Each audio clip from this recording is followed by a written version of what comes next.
자, 첫 번째부터 좀 한번 갈게요. 건국 준비 활동이라는 걸 배울 텐데, 건국 준비 활동입니다.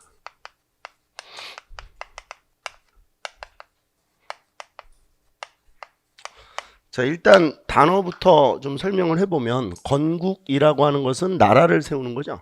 근데 여기서 이제 나라를 세운다는 거는 정부를 수립한다는 의미를 가지고 있어요. 뭐를 수립한다? 정부를 수립한다. 그러니까 정부 수립을 준비하는 활동, 이걸 이제 건국 준비 활동이라고 해요. 기본적인 틀을 좀 한번 볼게요. 기본 틀을. 우리 그 독립운동가들은 어떤 생각을 했냐면 이제 복국 단계라는 게 있어요. 복국, 그러니까 국토를 회복하는 거예요. 그러니까 일종의 이제 광복이죠, 광복. 이건 이제 복국 단계라는 게 있어요. 복국.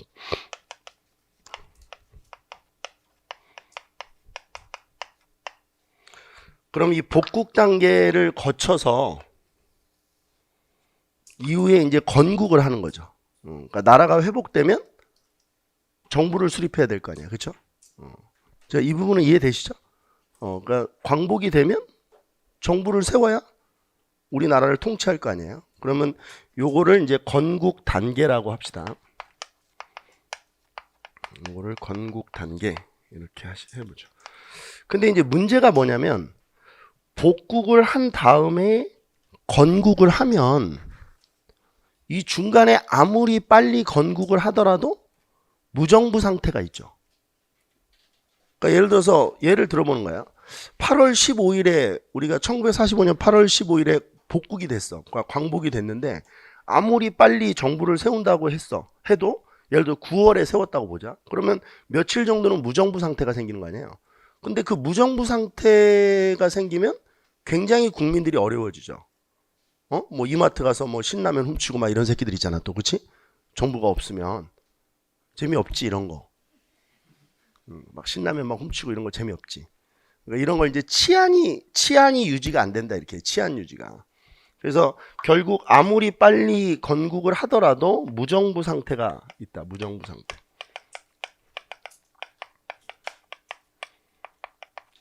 그러면 이제 위에 제목 좀 한번 보세요. 그럼 이 무정부 상태를 막으려면 어떻게 해야 되는 거야? 복국 전에 건국 준비를 해놓는 거예요. 그럼 무정부 상태를 막을 수 있지. 그치? 그러니까 광복이 되기 이전에 정부를 미리 세워놓는 거야. 그럼 복국과 함께 바로 뭐가 출범할 수 있도록, 정부가 출범할 수 있도록 하는 거지. 그러면 건국 준비 활동이라고 하는 거는 결국 우리가 뭘 배우는 거냐면 무정부 상태를 방지하기 위한 노력을 배우는 거야. 물론 이제 독립운동가들이 이걸 준비를 하겠지. 그래서 무정부 상태를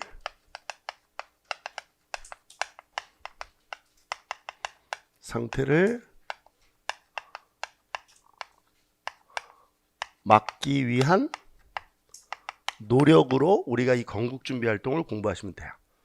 자, 여기까지 어렵지 않죠? 그리고 이제 또 하나 좀 해볼게요. 이 부분이 왜 중요한지 제가 미리 말씀을 드릴게요. 뭐 대충 이 현대사 부분에 좀 아는 내용들도 있을 텐데, 우리나라가 이제 해방되고 나서 미군정이 실시되거든요. 미군이 들어와서 정부를 세워가지고 미군정 통치가 이루어지는데, 미군이 들어와서 정부를 세워서 통치를 할 때 미군이 내세웠던 명분이 뭐냐면 너희들은 정부를 세울 능력이 없다. 그래서 우리가 대신 통치해주겠다. 이게 이제 미국의 주장이었어요. 근데 이 미국의 이 주장에 대해서 뭐를 제기할 수 있는 거야? 반론을 제기할 수 있지. 우리는 복국 이전부터 무슨 활동을 하고 있었다. 건국 준비를 하고 있었다. 그리고 실제로 건국을 했어요. 그러니까 미군정 실시에 대한 어떤 반론을 제기할 수 있는 거지. 이래서 이게 중요한 거야. 이래서 이 부분이. 제가 여러분들 뭐 제 수업 들어보신 분들도 있겠지만 제가 제일 강조하는 게 뭐냐면 이 역사라고 하는 건 인간의 행위를 공부하는 거거든. 근데 인간의 행위에는 본질적 이유가 있어. 그러니까 우리가 이걸 왜 배우는지에 대한 이유를 생각하면서 배워야 역사를 좀 지치지 않고 좀 즐겁게 공부할 수 있어. 재미있게. 왜? 사람은 이게 왜인지를 알고 공부하면 흥미롭거든요. 왜냐면 누구나 어떤 사람이든 지적 욕구라는 게 있어. 알고 싶은 욕구가 있거든, 사람은. 근데 그거를 하나씩 하나씩 알아가는 재미가 너무 좋아요, 실제로. 그래서 우리가 공부라는 걸 하는 거야. 지금 여러분들이 비록 이제 공무원 준비하려고 와서 이렇게 준비하시지만 사실 공부하다 보면 모르고 있는 내용들을 많이 알잖아요. 뭐 국어 같은 경우도 이게 띄어쓰기도 씨발 내가 못했구나. 뭐 이런 걸 알게 되고 내가 바보구나. 이 표준어를 내가 몰랐구나. 뭐 이런 것도 알게 되고 이게 이제 지적 욕구를 충족하는 거예요. 역사도 마찬가지죠. 공무원 준비를 하시기 전에는 한국 사람은 뭐 지겹고 이걸 또 왜 배우는지도 모르는데 또 공부를 하시다 보면 흥미롭고 내가 이걸 왜 배워가는데 굉장히 만족스럽고 좋고 이런 것들을 느끼는 과정이 인간만 누릴 수 있는 거예요. 저는 우리 수험생들한테 제가 수업하면서 얘기하는 건데 어차피 인생의 마지막 한국사가 될 거거든요. 여러분들 인생에서 한국사 공부는 다시 없어요. 이제 뭐 공무원 되면 열심히 해야지. 그건 말도 안 되는 소리예요. 여러분들 인생의 마지막 한국사 공부예요. 역사 공부죠. 그러면 이 마지막 역사 공부를 좀 앞글자 따고 이러지 말고 좀 인간의 행위를 본질적으로 성찰한다라는 마음으로 좀 즐겁고 재미있게 하면 좋잖아요. 근데 그 즐겁고 재미있게 하는 게 뭐 웃긴 소리를 해서 재밌는 게 아니고 그 왜라는 거를 알아가는 그 과정이 되게 재밌어요. 왜? 이래서 이런 사건이 일어났구나. 이래서 이 사람이 이런 행동을 했구나. 김구가 이래서 한인애국단을 만들었구나. 한인애국단을 만들었다가 중요한 게 아니거든. 김구는 왜 한인애국단을 만들었을까? 이걸 공부하는 게 역사예요. 다시 한번 가보면 우리가 왜 건국준비 활동을 공부하느냐. 큰 틀로 보면 미 군정 실시에 대한 반론을 제기할 수 있기 때문에.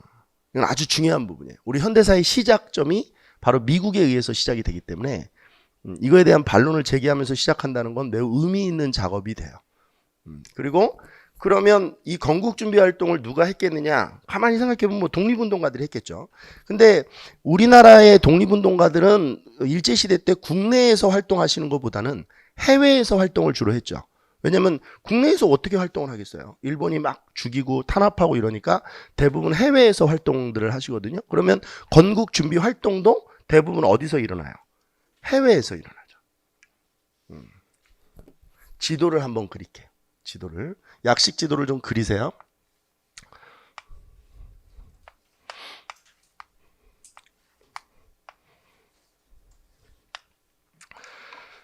자, 처음에 건국준비 활동이 어디서 일어났는지 그리세요. 필기 하시면서 하세요. 이게 재밌어요. 필기하면서 듣는 게. 이게 되게 재밌다고. 자, 본인이 본인 글씨로 막 필기하면서 듣는 게 되게 재밌어요. 책에다 밑줄 긋는 것보다 그거랑 수준이 다르지. 직접 필기하면. 여기가 이제 충칭이라는 곳이에요. 어디라고요? 충칭. 중경이죠, 중경. 우리 중경산림이라는 영화 아시나요? 이 중경이 진짜 더운 곳인데 제가 옛날에 대학원 때 여기 가가지고 죽는 줄 알았잖아요, 여름에. 진짜 푹푹 찐다는 말이 바로 이럴 때 쓰는 말인 것 같아요. 이 충칭에서 누가 있었냐면 임시정부가 있었다고. 대한민국 임시정부가. 그럼 대한민국 임시정부가 충칭에 언제 도착하냐면 1940년에 도착을 해요. 대한민국 임시 정부가 있었어요. 1940년에 도착을 하죠. 그리고 대한민국 임시정부는 이건 뭐야? 왜 이렇게 썼어? 대한민국 임시정부는 건국준비 활동을 이제 하게 되는데, 일단 건국준비 활동에서 제일 중요한 게 뭐냐면 건국강령이라는 걸 발표하는 거야. 그러니까 일종의 강령이라는 건 뭐냐면 앞으로 이런 나라를 만들겠다. 그러니까 어떤 국가의 프레임, 틀, 뭐 이런 걸 제시하는 거죠. 그렇게 해놔야 건국이 되니까. 그래서 이 대한민국 임시정부에 이때 당시에 여당이 있었어요. 여당. 그러니까 지금 문재인 정부의 여당이 어디예요? 더불어민주당이죠. 그리고 대한민국 임시정부에도 여당이 있었거든요. 그 여당을 한국독립당이라고 불러요. 이 한국독립당에서 건국강령을 발표해요. 대한민국 임시정부의 여당인, 선생님 저는 한국독립당을 모르는데요. 그러니까 수업 듣는 거지. 나중에 이제 본 수업 들어가면 한국독립당이 또 어떻게 만들어졌는지 이런 걸 이제 중서이가 또 설명을 하겠죠. 여당이 한국 독립당이었는데 이 한국 독립당에서 건국 강령을 발표한단 말이야.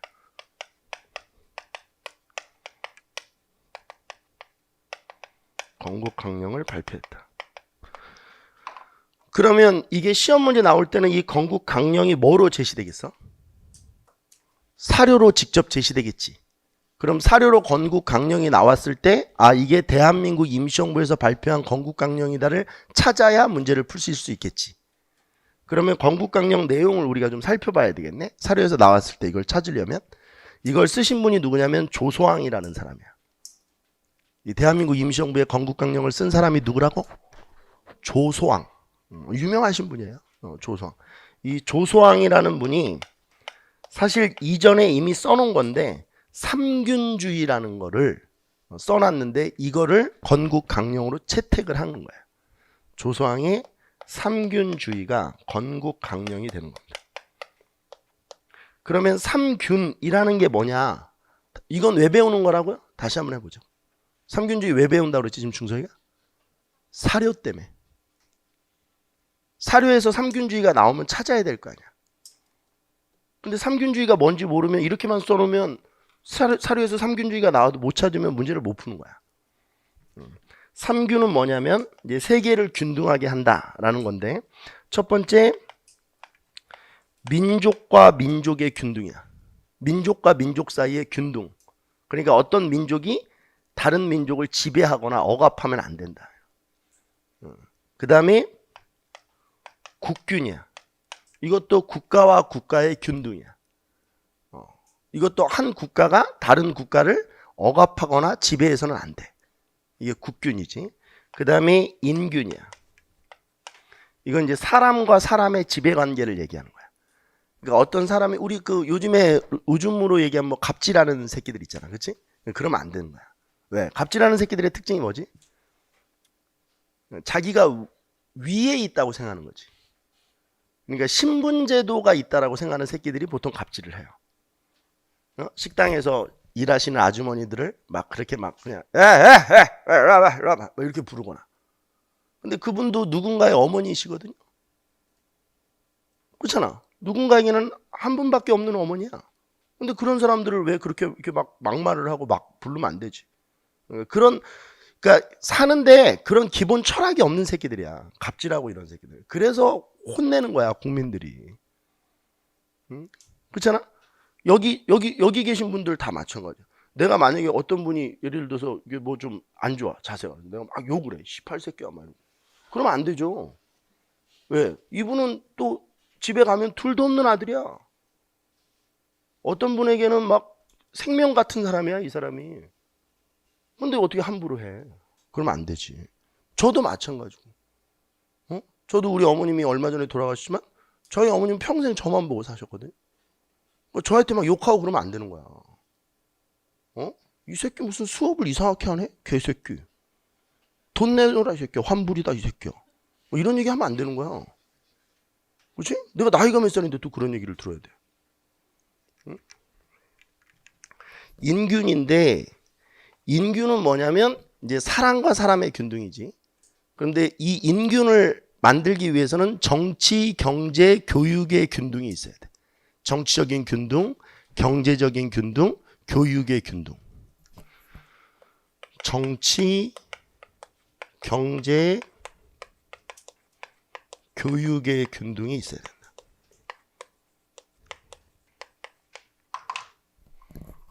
이게 이제 건국 강령이에요. 그리고 여기 위에, 여기 위입니다. 위. 여기 위에 보면 예난이라는 곳이 있어요. 예난. 이름이 뭐라고? 예난. 우리가 이제 중국 사람들은 여기를 이제 화북이라고 불러요. 화북 지역이죠. 여기 예난이라는 곳에 누가 있었냐면 어떤 단체가 있었냐면 조선 독립 동맹이라는 단체가 만들어져요. 이것도 이제 우리나라 독립 운동가들이 만든 단체. 그러니까 이제 이런 거를 이해하기 위해서는 이제 어떤 단원을 또 배우셔야 돼요. 독립운동사 단원을 배워야 되겠죠. 근데 지금 여러분들께서는 이제 독립운동사를 안 배우고 오니까 이게 뭐지? 뭐 이러는데 독립운동사 배우면 또 이제 이게 쉽게 이해가 되세요. 조선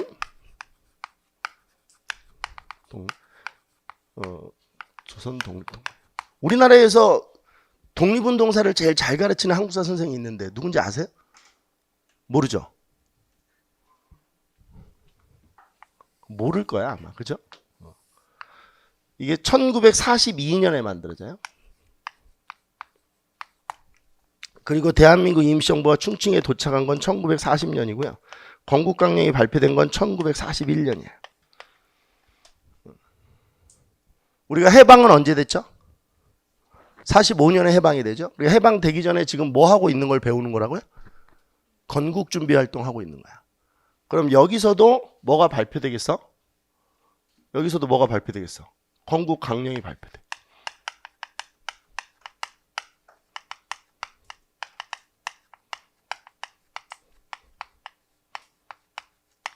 그럼 여기에서 발표된 건국강령은 어떤 내용을 가지고 있느냐? 여기에 있는 사람들이 대부분 우리나라 사회주의자들이야. 그러니까 공산주의 세력들, 공산주의 독립운동가들이 여기서 활동을 했었거든요. 그러면 이제 건국강령도 어떤 스타일로 쓰여졌겠어요? 우리나라를 어떤 국가로 만들겠다? 사회주의 국가로 만들겠다. 사회주의 국가. 사회주의 국가를 지향하겠다. 이런 말이 이제 써 있어요. 자, 근데 이제 문제는 우리가 이제 독립운동사를 공부하다 보면 어떤 사람들은 이제 민족주의라고 하고 어떤 사람은 이제 사회주의라고 해요.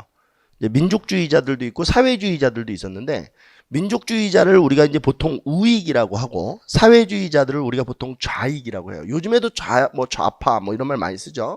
뭐 문재인을 좌파 정부 뭐 이렇게 뭐 하기도 하잖아요. 그러니까 그 좌익이에요. 근데 우익 좌익 이게 우익이거든요. 민족주의 세력이고 이게 좌익 세력이에요. 근데 문제는 우익 세력과 좌익 세력이 지금 각각 정부를 세운 거죠. 정부를 세우겠다고 발표한 거죠. 그러면 만약에 해방이 되고 이 두 단체가 들어와 버리면 정부가 몇 개가 되는 거야? 체제가 다른 정부가 두 개가 들어서겠지. 그러면 안 되잖아. 그래서 1944년에 우리나라에서 활동하고 있던 이제 독립운동가 중에 여운형이라는 분이 계셨는데 이 여운형이 해방 전후사에서 우리 역사에서 역할한 거는 좌우 합작이에요. 그러니까 이분은 좌와 우를 합치려고 노력했던 분이에요. 그래서 제가 농담으로 그래요. 여운형은 시험 문제 나오잖아요. 그러면 그냥 여운형이라고 암기하지 마시고 그냥 이름이 좌우 합작이에요. 그러니까 성이 좌우, 이름이 합작. 그러니까 이제 복성을 쓰시는 거죠. 아빠는 좌, 엄마는 우. 그래서 좌우, 그 다음에 합작. 재미없죠, 이런 거. 참 난처하네요, 저도. 그죠? 반응이 없으니까. 어떻게 블랙핑크 노래 한 곡 하고 할까요? 수업을 잘 듣는 착한 수험생이 돼야 되거든요. 착한 수험생은 어떤 수험생이 착한 수험생이에요? 반응을 해주는 수험생이에요. 가만히 조용히 앉아서 수업을 듣는 거는 그건 반칙이에요. 그건 나쁜 수험생이에요. 알겠죠? 나쁜 수험생. 알겠죠?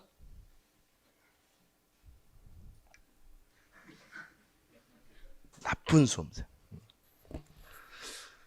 자, 여기 국내에서 이제 여운형이라는 분이 이렇게 하면 정부가 두 개가 되니까 안 되겠다 싶어가지고 좌우를 합치는, 그러니까 들어왔을 때 이걸 담을 수 있는 그릇을 만들어 놓은 거예요. 자, 이 표현 이해돼요? 이 두 단체를 이렇게 담을 수 있는 그릇. 그래서 조선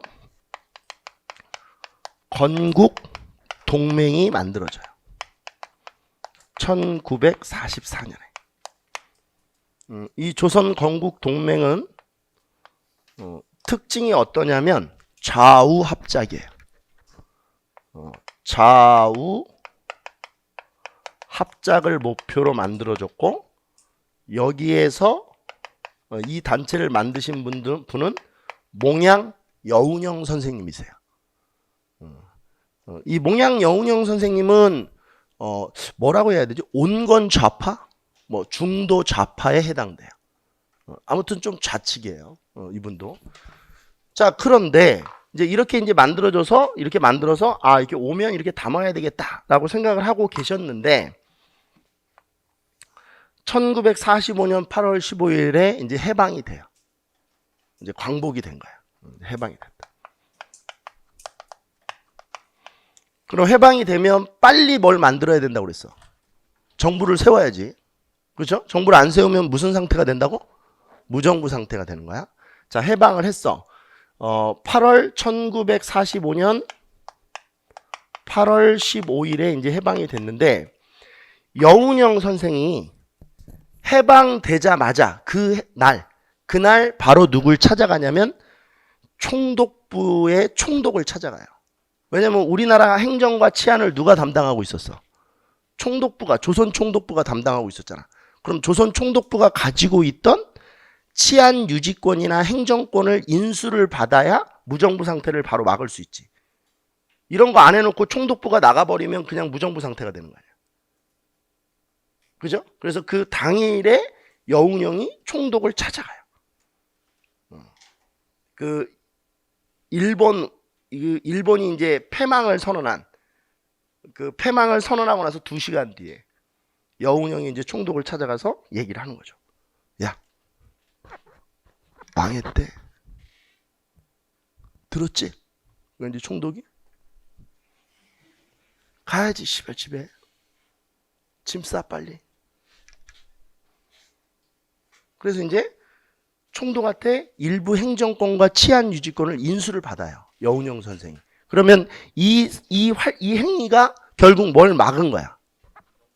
그렇지. 그게 중요한 거야. 여운형의 이 행위가 우리나라의 무정부 상태를 막은 거야.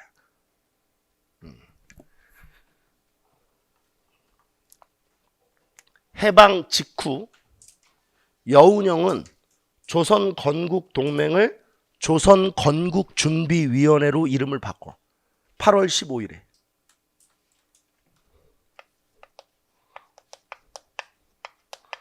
자, 우리 수험생분들은 공부하실 때 이런 걸 들으면 이제 뭐 때문에 헷갈리실까? 이름 때문에 좀 헷갈리시겠지. 그치? 뭐 저기 조선 독립동맹, 조선 건국동맹, 조선 건국준비위원회 좀 비슷비슷하잖아. 그치? 이제 그런 것들을 반복해서 제거하는 게 공부야. 알겠어? 비슷비슷한 것들을 정리하는 거지. 우리가 그 영어에서 정의를 내리다, 우리 한글로 정의를 내리다가 define이야. define이 뭐냐면 울타리 치는 거야. 울타리. 울타리를 친다는 건 뭐냐면 이것과 이것의 차이를 구분하는 거지. 그래서 공부는 정의를 내리는 행위야. 그러니까 이렇게 비슷한 단체들이 나올 때 이 단체와 이 단체를 구분하는 게 공부하는 거라고. 조선 건국 준비위원회가 만들어져.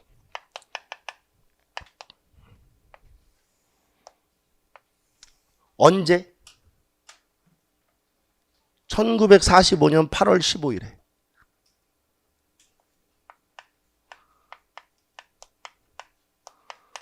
어떤 단체가 조선 건국 준비위원회가 된 거야? 조선 건국 동맹이 조선 건국 준비위원회로 바뀐 거지. 다시 한번 해봅시다. 어떤 단체가 어떤 단체로 바뀐 거라고? 그렇지. 조선 건국 동맹이 조선 건국 준비위원회로 바뀐 거야. 그러면 이 조선 건국 준비위원회는 기본적으로 좌우 합작이겠네.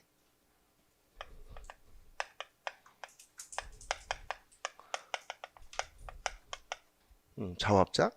이 좌우 합작을 보여주는 게 뭐냐면 중도 좌익인 여운형과 중도 우익인 안재홍이 이 건국준비위원회를 만든 거야. 이거를 우리가 이제 문제풀이나 이런 거 할 때 학원 강사들이 줄여서 건준이라고 하는 거야. 건준. 조선건국준비위원회 이렇게 안 부르고 문제풀이 할 때는 건준 이렇게 부르는 거야. 뭐라고 부른다고? 건준. 그 뉴스나 이런 데서도 대부분 다 건준이라고 해요. 조선건국준비위원회 이렇게 안 하고 줄여서 건준 이렇게 하죠. 자, 그러면 이 조선건국준비위원회가 일단 했던 일을 한번 보죠. 자, 이 사료를 좀 보는데 이 조선건국준비위원회도 이걸 이제 창설할 때 발기할 때 사료가 있을 거 아니야. 이 발기문이. 그러면 이게 어떻게 돼 있냐면 일시적 과도기 상태에 있어서 치안을 자주적으로 유지하며, 이 문구가 제일 중요해. 일시적 과도기에 있어서 치안을 자주적으로 유지하며. 제가 무정부 상태가 되면 제일 문제가 되는 게 뭐라고 그랬어? 치안이야, 치안. 그래서 사료를 좀 보면 일시적 과도기에 있어서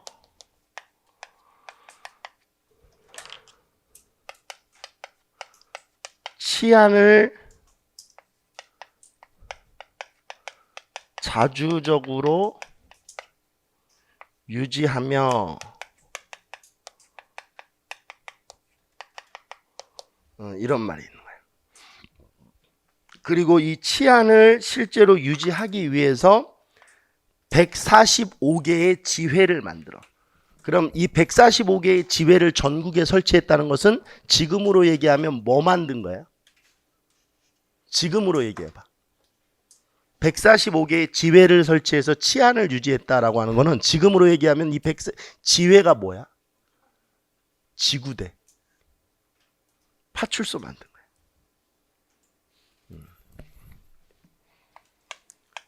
그러니까 중석이가 지금 수업하는 방식 좀 잘 보셔야 돼요. 앞으로 이제 저 만나게 되실 분들은, 그러니까 중석이 수업의 특징은 145개의 지회를 설치했다 이렇게 넘어가는 게 아니고 지회가 지금 현재 뭐냐. 이래서 이 지회라는 개념을 머릿속에 넣어야 암기를 하더라도 휘발성이 적어져. 공부해보셨으니까 알 거야. 이게 뭔지도 모르고 외우는 거는 금방 휘발된다. 145개의 지회를 설치했다. 그래서 어떤 분들은 이제 중석이 수업에 있어서 너무 수업이 느리다 이렇게 지적하시는 분들이 많아. 진도가 너무 느리다. 근데 오늘 수업을 들어보시면 아시겠지만 진도가 왜 느린지 이해가 되죠. 이렇게 천천히 하셔야 돼. 안 그러면 한국사는 악마의 과목이 돼요. 양이 어마어마하기 때문에. 재미를 붙이는 게 먼저예요. 알겠어요? 재미는 뭐에서 일어나는 거야? 이해에서 일어나. 이해를 해야 재미가 생겨. 이해를 안 하는 거는 재미가 없어. 이해를 못 하는데 어떻게 재미가 있어? 그러니까 무척대고 막 이렇게 구겨 넣는 거 있지? 이런 건 안 돼. 그건 어차피 구겨 넣어도 다음날 다 빠져나가. 이렇게 이해를 하고 외워도 다음날, 그치? 우리 많이 경험하잖아. 그치? 재밌는 얘기인데 별로 웃지도 않고. 좀 짜증날라 그런다 또. 자, 그러면 이 조선건국준비위원회가 한 일이 뭔지 한번 보자. 일부 행정권과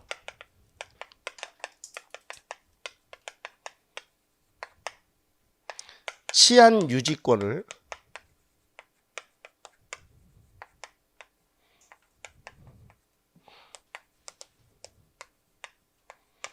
총독부로부터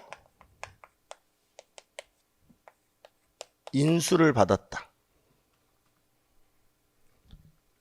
이해되죠? 일부 행정권과 치안 유지권을 총독부로부터 인수를 받았다. 이게 조선건국준비위원회에 대한 얘기야. 조선건국준비위원회. 자, 그러면 자, 여기까지 일단 했는데 그러면 이제 다시 이쪽으로 이제 돌아가 보는 거야. 자, 그러면 우리가 이제 조선건국준비위원회는 잘라내고, 자, 이 세 개를 좀 보는데 이 세 개가 결국은 건국준비 활동에는 이 세 개의 단체가 해당되네. 이거는 건국준비가 아니잖아. 이건 건국을 한 거잖아. 그렇지? 이것도 건국준비단체이긴 한데 하여튼 이거는 이제 건국준비를 해방 이후니까 이 세 개가 이제 건국준비 활동을 했던 단체인데 정리를 해보면 이제 이렇게 할 수 있어. 시험 문제 어떻게 나오냐면 이 세 개의 건국 강령을 다 주거든. 그러니까 대한민국 임시정부의 한국 독립당에서 발표한 이 건국 강령과 이 건국 강령과 여기도 건국 강령이 있어. 이것도 건국 강령을 발표해. 여기도 건국 강령을 발표한다고.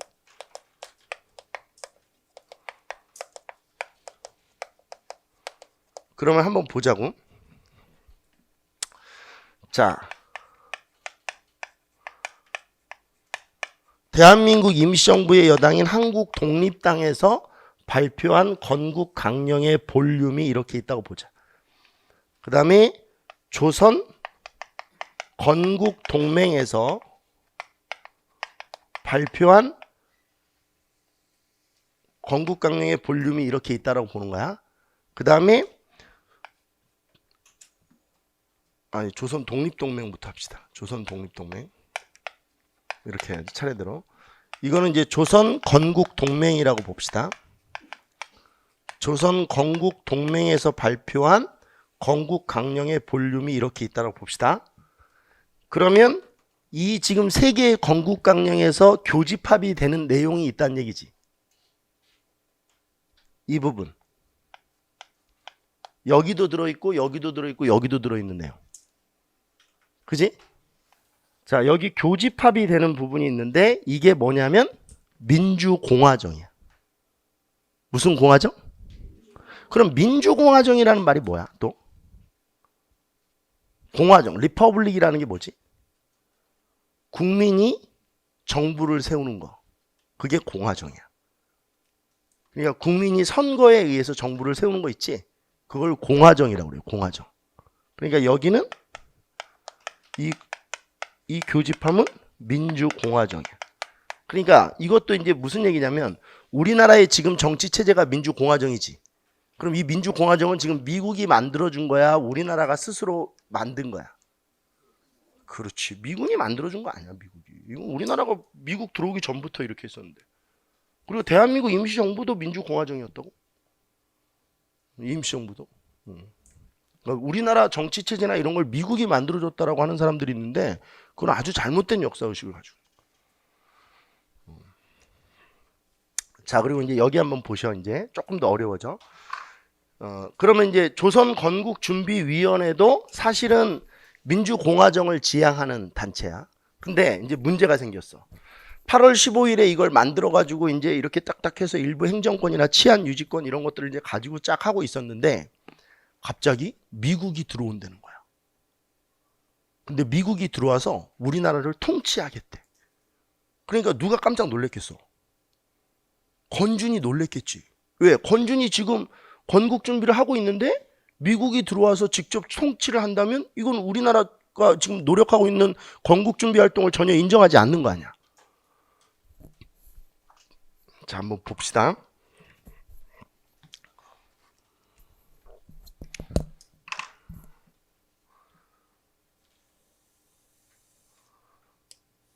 미군이 들어온다는 얘기가 들리는 거야. 이게 솔솔. 그래서 실제로 미국이 들어와. 미군이 인천으로 들어오는데 미군이 상륙을 한단 말이야. 이게 1945년 9월 8일이야. 그리고 이 미군은 바로 미군정을 실시해.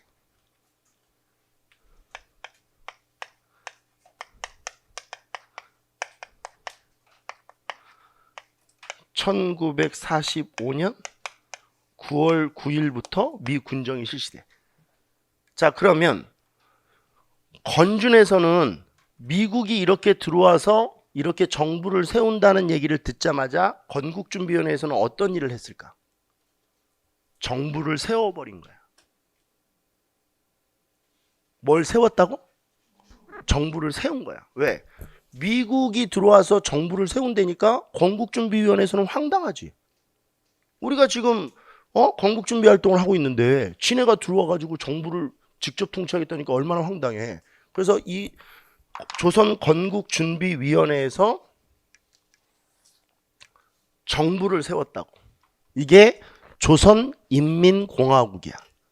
여기서 얘기하는 조선인민공화국은 여러분들이 알고 있는 조선민주주의인민공화국 북한이 아니야. 북한은 조선민주주의인민공화국이고 이건 다른 거야. 조선인민공화국이야. 그래서 조선건국준비위원회에서 조선인민공화국을 수립하는 거야.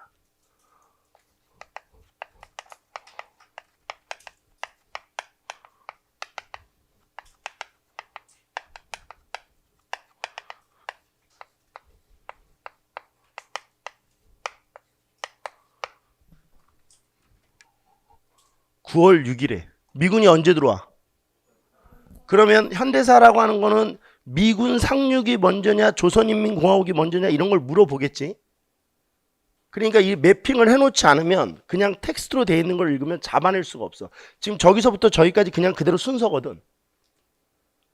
매핑 학습이 효율적인 거는 순서 문제를 정확히 풀 수 있다는 거야. 틀리지 않고.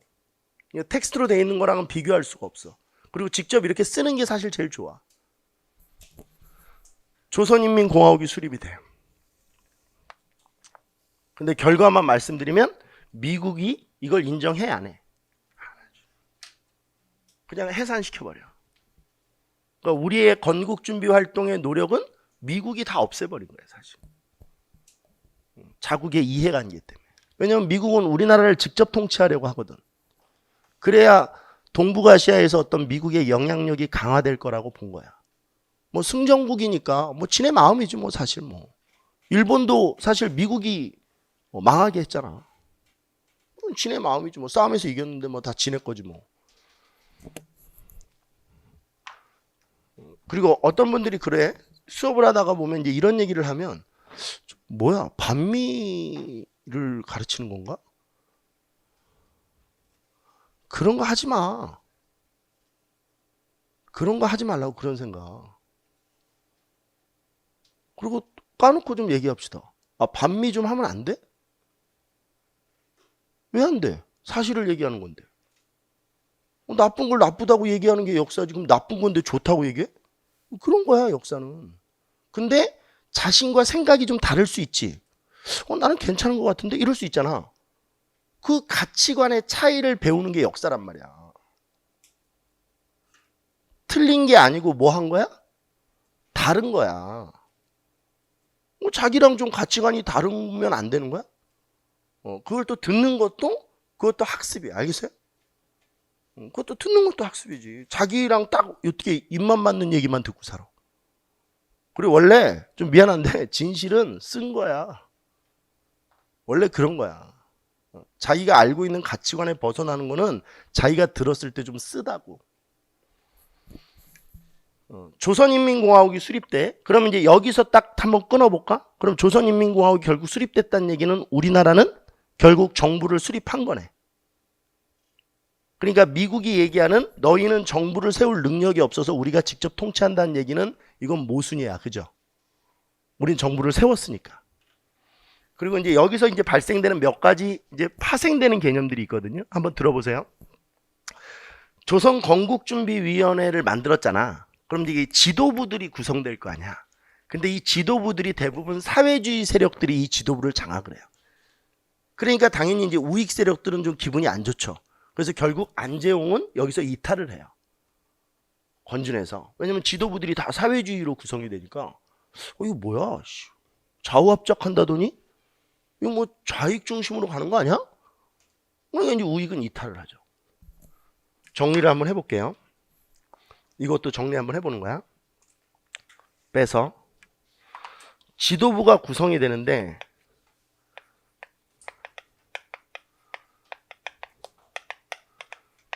좌익 세력 중심으로 지도부가 구성이 돼. 그러니까 여기에 불만을 가지고 있는 우익 세력들이 이탈을 해.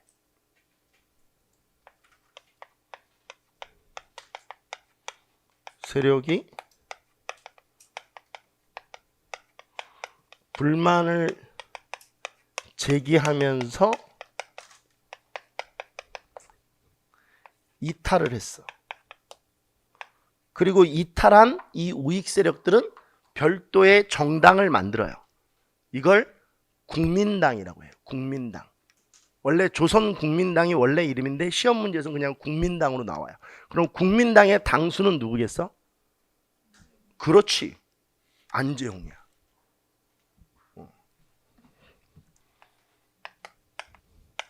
국민당을 창당해. 이게 안재홍이 국민당을 창당한 거야. 그 다음에 조선인민공화국으로 또 볼게. 이것도 한번 좀 파생시켜보자. 이 조선인민공화국도 정부니까 지도부가 구성돼야 될 거 아니야. 뭐 지금으로 얘기하면 내각 같은 게 구성돼야지. 뭐 장관들도 뽑고 이래야 될 거 아니야. 차관들도 뽑고. 이거 뽑는 과정에서 또 좌익 중심이 돼. 좌익 중심의 지도부 구성이 이루어져. 좌익 중심의 지도부 구성이 이루어진다. 그러면서 이 조선인민공화국을 이제 공격하는 사람들이 있어. 왜? 애초에 여기에 참여를 안 했던 사람들은 조선인민공화국에 원래 불참했던 사람들도 있을 거 아니야. 그 사람들은 이렇게 조선인민공화국을 보고 있었는데 이 새끼들이 하는 짓거리들을 보니까 좌익으로 이렇게 쫙 돼. 그럼 이 공격은 누가 열심히 하겠어? 역시 우익들이 하겠지.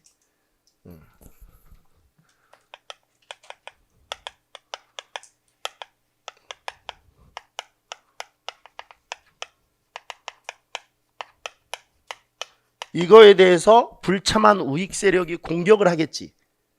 이러면서 체계적인 공격을 하기 위해서 얘네들도 당을 만들어. 조선인민공화국을 공격하기 위해서 당을 만든단 말이야. 좌익 중심의 정부니까. 그럼 좌익 중심이 되면 어떤 애들이 제일 싫을까? 우리나라가 좌익 정부가 들어서면 어떤 애들이 제일 싫어? 돈 있는 애들이 싫어. 돈 많은 사람들이 좌익을 싫어하는 거야 원래. 부자들이 좌익 싫어하는 거야. 돈 다 뺏기잖아, 씨발. 세금 졸라게 걷고. 그렇잖아. 우리 그 문재인 정부 공격하는 것도 그런 거 아니야. 부자들 세금 많이 내게 하잖아. 이런 얘기 하시면 안 되나? 해도 돼? 해도 돼. 왜, 뭐 어때? 우리나라 민주주의 국가야. 이런다고 안 잡아가. 뭐 대통령 욕 좀 하면 어때? 불참한 우익 세력의 공격, 이 공격을 체계적으로 하기 위해서 한국민주당이라는 당을 창당해요.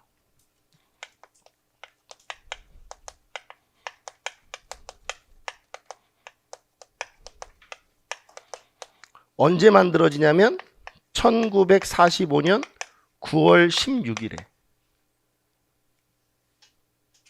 이건 며칠?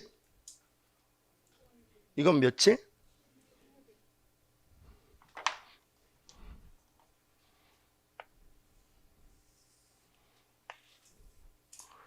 한국민주당은 송진우, 김성수 이런 사람들이 주축이 돼서 만든 건데 송진우, 김성수는 대표적인 친일 자본가 세력이야. 오케이?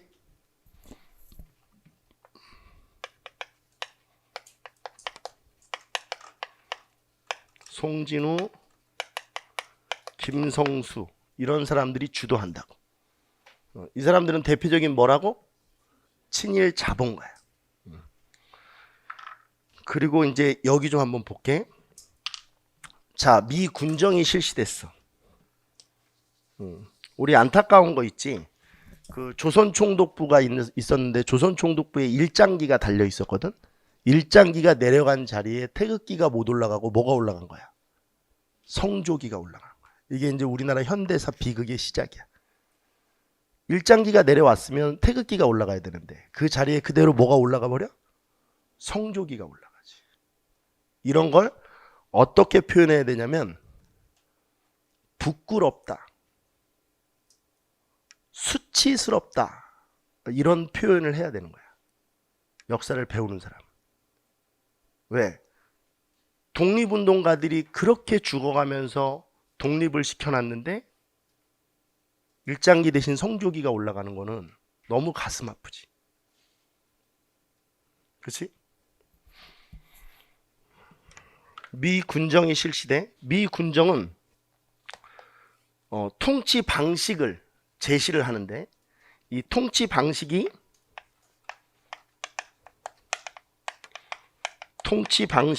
어떻게 제시되냐면 더글라스 메가더 포고령으로 제시가 돼요. 메가더 포고령. 우리 메가더 장군 알죠? 그 메가더가 이제 우리나라를 어떻게 통치하겠다. 이걸 이제 포고령을 발표한단 말이에요. 이걸 더글라스 메가더 포고령 이렇게 불러요. 통치 방식은 메가더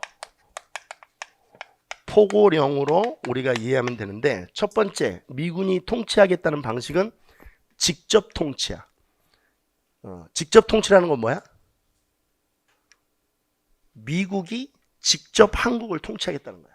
그러니까 한국의 정부를 세워서 그 한국 정부를 지원하는 방식이 아니고 그냥 자기네들이 직접 통치하겠다는 거야. 이걸 직접 통치 방식이라고 그래.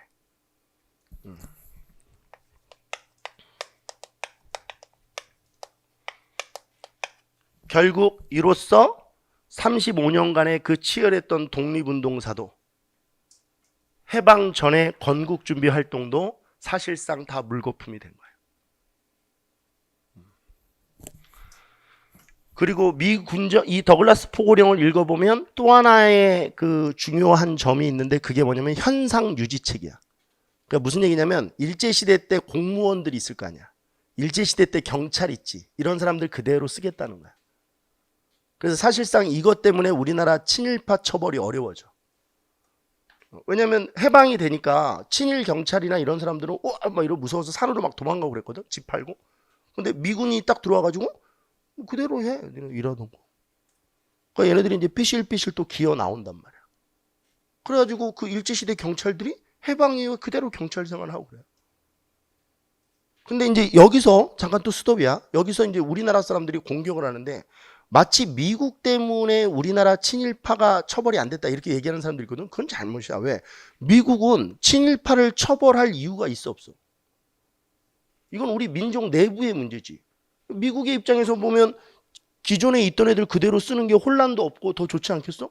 미국은 그대로 한 거야. 친일파를 처벌하지 못한 건 우리의 책임이지 미국에게 그 책임을 돌리면 안 돼. 미국이 뭐하러 친일파를 처벌해? 걔네들이 무슨 이유가 있다고? 이걸 현상 유지 통치라고 해.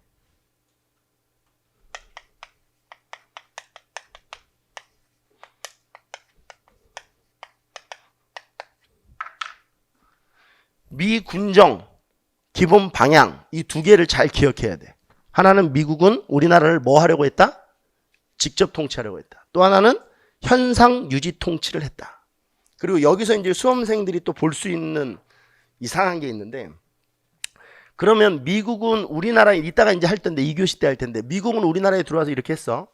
그러면 소련도 들어왔거든. 그럼 소련은 어떻게 했냐? 북한에서 북쪽에서 소련도 군정을 실시하는데 소련 군정은 간접 통치 방식이야. 그러니까 소련은 인민위원회라는 그 북한 조직을 그냥 뒤에서 지원해 주는 거야. 간접 통치 방식으로.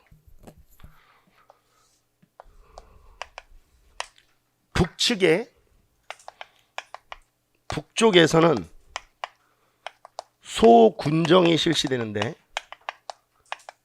이 소련 군정은 간접 통치 방식이야.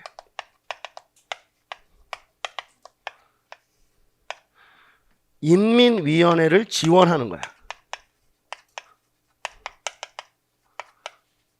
이 김일성이가 만든 거거든, 이거? 인민위원회? 이거를 지원하는 거. 그러니까 직접 통치 안 하고 인민위원회라는 북한의 어떤 이 조직이 있었는데 이걸 지원만 하겠다는 거야.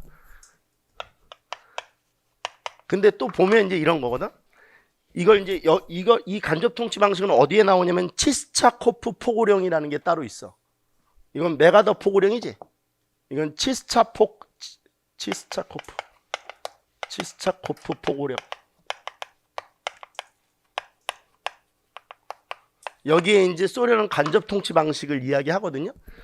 자, 얼굴 좀 보셔. 그러면 이제 어떤 분들은 이런 거야. 이런 걸 이렇게 설명을 해주면, 미국은 직접 통치니까, 이 새끼는 나쁜 새끼네. 소련은 좋은 나라구나. 뭐 이렇게 생각하는데 그건 말도 안 돼. 둘 다 띠떼끼야. 알겠어? 제가 수업하면서 맨날 하는 얘기, 가족들 이외에는 믿으면 안 돼. 선생님, 친구는요, 제일 띠대끼야, 걔네들이. 알겠어? 친구들이 여러분들 인생에서 제일 여러분들 괴롭히는 사람들이야. 선생님, 왜 말을 그렇게 합니까? 미안해. 이걸 이렇게 해주면 마치 소련은 좋은 나라 같고 미국은 나쁜 나라 같다는 인상을 받나 봐. 근데 둘 다 나쁜 나라인데 이 통치 방식에는 미소의 이해관계가 이 통치 방식을 만든 거거든. 그럼 소련은 왜 간접 통치를 하려고 하고 미국은 왜 직접 통치를 하려고 하냐. 그 이유가 있단 말이야. 그냥 하는 게 아니고. 소련은 보니까 우리나라 전체 인구의 90%가 농민이야. 이때 당시에. 그러면 위에 중국은 공산화가 됐지 벌써. 그 다음에 위에 세계 최강의 공산주의 국가인 소련이 있지. 그럼 동북아시아의 지정학적 위치로 봤을 때 우리나라가 공산화되는 거는 시간 문제라고 본 거야. 그러니까 배후에서 이렇게 지원만 해주면 얘네들이 알아서 공산국가로 갈 거다. 이런 생각 때문에 간접 통치 방식을 선택한 거고 미국도 바보가 아니니까 이걸 알고 있었던 거야. 그러니까 우리나라 공산화를 막아야 되니까 이거를 직접 통치하겠다고 한 거야. 왜? 대부분 지도부들을 보면 다 좌익 중심으로 되지. 이걸 미국이 조사를 안 했을 리가 없어. 그러면 사실상 우리가 결과론적으로 보면 미국의 직접 통치 방식은 이 대한민국의 자유민주주의 자본주의 체제를 시작시킬 수 있었던 그 시발점이지. 그러니까 오히려 미국의 직접 통치가 실제로 우리 결과론적으로 봤을 때 우리 입장에서는 나쁜 게 아니야. 만약에 안 그랬으면 우리도 쟤네처럼 살 뻔한 거야. 저렇게 살고 싶어? 씨발 저렇게 살 바에는 이디오피아로 갈 거야. 그런 사람들도 있던데. 그잖아. 그러니까 이 통치 방식이 좋고 나쁘고 이렇게 우리는 역사에서 좋고 나쁘고를 배우는 게 아니야. 아, 왜 그랬을까? 왜 소련은 간접 통치였을까? 미국은 왜 직접 통치를 했지? 이런 걸 배우는 거지. 직접 통치, 간접 통치를 외우는 건 여러분들의 이 어떻게 보면 인생에 있어서 공부에 전혀 도움이 안 돼. 그런 공부 방법.